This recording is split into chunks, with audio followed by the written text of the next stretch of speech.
A 42-year-old Madison man is in jail tonight facing felony charges for allegedly exchanging explicit photos and messages with a 16-year-old student as a Sun Prairie area school district employee.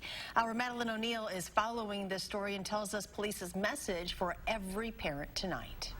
Police are still investigating Michael A. Johnson after arresting him in his Madison home while executing a search warrant this morning.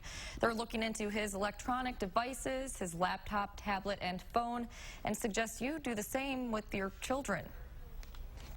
Social media is great, but social media has a lot of issues. Sun Prairie police began investigating Michael A. Johnson late last week after getting a tip from a Sun Prairie area school district employee. As soon as they heard, their next phone call was to us. The caller told police that Johnson, who worked as a youth advocate at Sun Prairie High School, exchanged explicit photos and messages with a 16-year-old student. Our detectives worked rather aggressively on this case, especially because you've got, a situation involving a school district employee, with a minor child. Now arrested, Johnson is facing felony charges of use of a computer to facilitate a child sex crime and sexual exploitation of a child, with potentially more to come as police investigate. We're going to do a vigorous search of those electronic devices that we seized today, and with that you could have more interviews of potential witnesses, people that have made more information on this that could lead to that.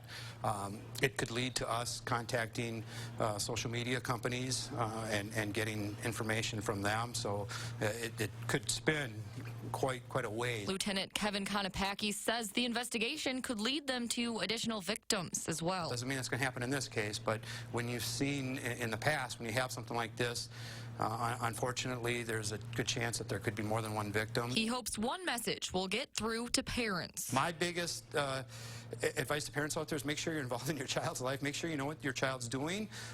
What social media accounts are they on? Who are they talking with? While the Sun Prairie Area School District declined an on-camera interview, they tell us Johnson was a contracted employee for the past year and didn't have any district duties this summer. Since the investigation began, the district says an order has been in place to keep Johnson off of school property.